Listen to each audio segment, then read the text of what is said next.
خروج دجال وہ موضوع ہے جس پر احادیث اور روایتوں کے دفتر بھرے پڑے ہیں۔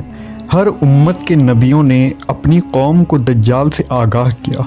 آخری نبی حضرت محمد صلی اللہ علیہ وسلم نے بھی کئی مرتبہ صحابہ اکرام کو دجال کی آمد کی خبر دی تھی۔ اس ویڈیو میں ہم اس طویل حدیث کا ذکر کریں گے جسے حدیث جساسہ کہتے ہیں، جس کے مطابق صحابی رسول حضرت تمیم داری رضی اللہ تعالیٰ عنہ نے ایک مرتبہ دجال سے ملاقات کی تھی اور اسلام لانے کے بعد انہوں نے نبی صلی اللہ علیہ وسلم کو اس واقعے کے متعلق بتایا، لہٰذا آپ نے اس واقعے کی تصدیق کی اور ایک طویل خطبہ دیا۔ فاطمہ بنت قیس روایت کرتی ہیں کہ جب رسول اللہ صلی اللہ علیہ وسلم نے اپنی نماز پوری کر لی تو مسکراتے ہوئے منبر پر تشریف فرما ہوئے، پھر فرمایا ہر آدمی اپنی نماز کی جگہ پر ہی بیٹھا رہے۔ پھر فرمایا کیا تم جانتے ہو کہ میں نے تمہیں کیوں جمع کیا ہے؟ صحابہ نے عرض کیا اللہ اور اس کے رسول ہی بہتر جانتے ہیں۔ آپ صلی اللہ علیہ وسلم نے فرمایا اللہ کی قسم میں نے تمہیں کسی بات کی ترغیب یا اللہ سے ڈرانے کے لیے جمع نہیں کیا، میں نے تمہیں صرف اس لیے جمع کیا ہے کہ تمیم داری نصرانی آدمی تھے، پس وہ آئے اور اسلام پر بیعت کی اور مسلمان ہو گئے، اور مجھے ایک بات بتائی جو اس خبر کے مواقف ہے جو میں تمہیں دجال کے بارے میں پہلے ہی بتا چکا ہوں۔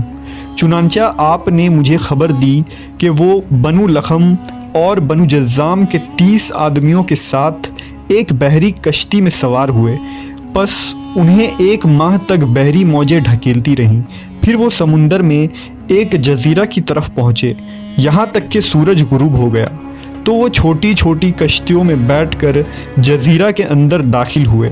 انہیں وہاں ایک جانور ملا جو موٹے اور گھنے بالوں والا تھا، بالوں کی کثرت کی وجہ سے اس کا اگلا اور پچھلا حصہ پہچانا نہیں جا سکتا تھا، پس انہوں نے کہا تیرے لیے ہلاکت ہو، تو کون ہے؟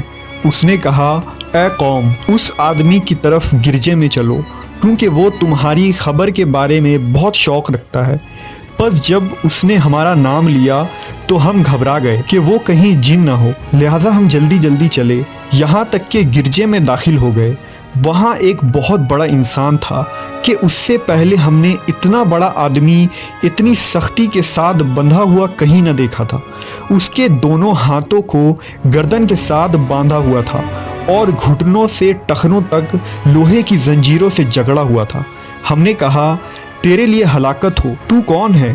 اس نے کہا تم میری خبر معلوم کرنے پر قادر ہو ہی گئے ہو تو تم ہی بتاؤ کہ تم کون ہو۔ انہوں نے کہا ہم عرب کے لوگ ہیں، ہم دریائی جہاز میں سوار ہوئے، پس جب ہم سوار ہوئے تو سمندر کو جوش میں پایا، پس موجیں 1 مہینہ تک ہم سے کھیلتی رہیں، پھر ہمیں تمہارے اس جزیرے تک پہنچا دیا۔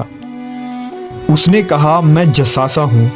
ہم نے کہا جساسہ کیا ہوتا ہے؟ اس نے کہا گرجے میں اس آدمی کا قصد کرو کیونکہ وہ تمہاری خبر کا بہت شوق رکھتا ہے۔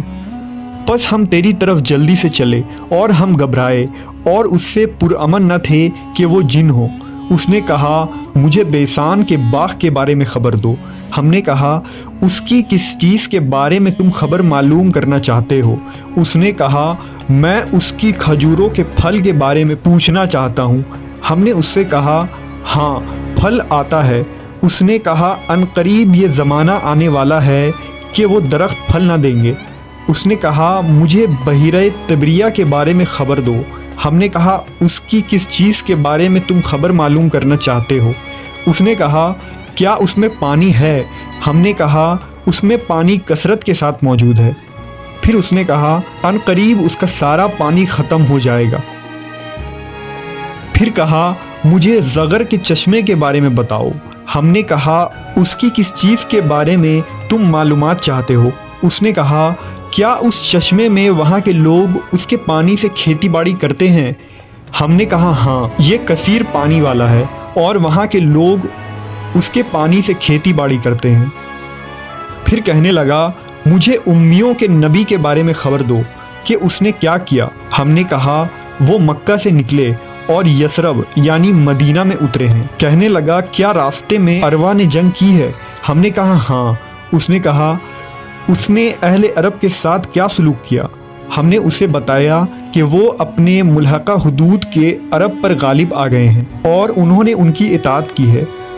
کہنے لگا کیا ایسا ہو چکا ہے؟ ہم نے کہا ہاں۔ اس نے کہا ان کے حق میں یہ بات بہتر ہے کہ وہ اس کے تابعدار ہو جائیں، اور میں تمہیں اپنے بارے میں خبر دیتا ہوں کہ میں مسیح دجال ہوں۔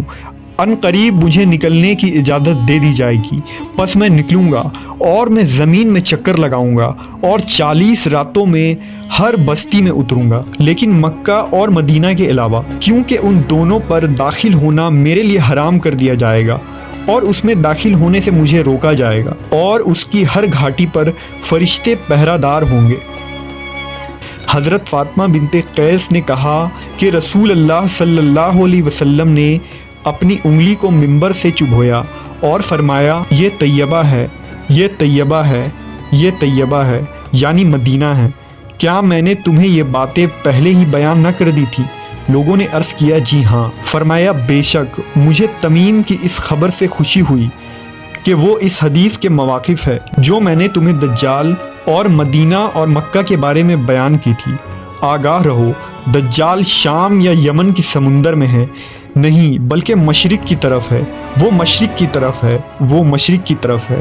اور آپ صلی اللہ علیہ وسلم نے اپنے ہاتھ سے مشرق کی طرف اشارہ کیا، بس میں نے یہ حدیث رسول اللہ صلی اللہ علیہ وسلم سے یاد کر لی۔